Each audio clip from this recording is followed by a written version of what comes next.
नमस्कार मित्रांनो, जय शिवराय, जय सह्याद्री. स्वागत आहे तुमचं आपल्या एका नवीन मिनी व्लॉग मध्ये. थंडी एवढी जास्त वाढली की सकाळी सकाळी माझी झोपच खुलली नाही आणि थंडी तर एवढी जास्त वाजती की मला ब्लँकेट मधूनच बाहेर निघा वाटत नाही. पण काय करणार, उठाव तर लागलच. मग काय, लगेच उठलो, थोडं ऊन आणि ताजी हवा खाण्यासाठी खिडकी उघडली. पण खिडकीत ऊनच आलं नाही. नंतर आंघोळीला पाणी गरम करायला ठेवलं आणि बघतो तर काय, आमच्या रूमचा हिरो चॉकलेट बॉय रेडी होतोय. 3-4 दिवसाचा मेकअप एकदाच करतो वाटतं. त्यानंतर मी छत्रपती शिवाजी महाराज उद्यान मध्ये गेलो. मध्ये गेल्यावर मला जिराफ दिसला. पुढे गेल्यावर मला गेंडा भवानी मगर दिसली. मग काय, गेलो आणि लगेच तोंडात हात टाकून बघितला. ते म्हणतात ना, मौत को छू के टक से वापस आ गया. नंतर हाती मेरे साथीला बघितलं. मग काय, गेलो लगेच आणि 3-4 फोटो काढून घेतले. त्यानंतर आम्ही पाऊल यात्रा करत सारसबागला गेलो. सारसबाग हे पुण्यातलं लय फेमस ठिकाण आहे. तिथं गणपती बाप्पाचं लय मोठं मंदिर आहे. मंदिरात आलो आणि गणपती बाप्पाच्या पाया पडून घेतले. मंदिराच्या पाठीमागे गणपती बाप्पाचं म्युझियम आहे, तर आपण आता तिथे जाऊ. मध्ये जाण्यासाठी 10 रुपयाच तिकीट आहे. मग काय, तिकीट काढलं आणि मध्ये गेलो. मध्ये गेल्यावर बघतो तर काय, गणपती बाप्पांच्या लय भारी आणि वेगवेगळ्या मूर्त्या होत्या.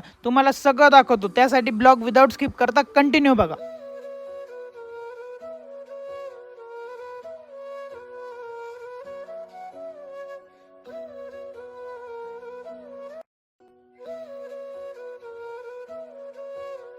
त्यानंतर मी आणि माझ्या मित्रांनी परत एकदा गणपती बाप्पाच्या पाय पडून घेतल्या. लिफ्ट मध्ये आलो, केस सेट करणार नाही असं कधीच होणार नाही. बाकी कसं दिसतंय कमेंट करून नक्की सांगा. आणि मला एका ठिकाणी काम आहे, ते काम झाल्यावर मी रूमवर जाणार आहे. माझ्या होटांना इग्नोर करा, कारण मी गाणं म्हणतो जे की बिलकुल पण सुरात नाहीये. आणि आज मला जास्त काही भूक नाही, म्हणून मी पाऊलयात्रा करून रूमवर जाणार आहे, ब्लॉग एडिट करणार आणि डायरेक्ट झोपून राहणार. तर आजचा ब्लॉग मी याच ठिकाणी एंड करतोय. ब्लॉग कसा वाटला कमेंट करून नक्की सांगा. लाईक आणि शेअर करायला विसरू नका.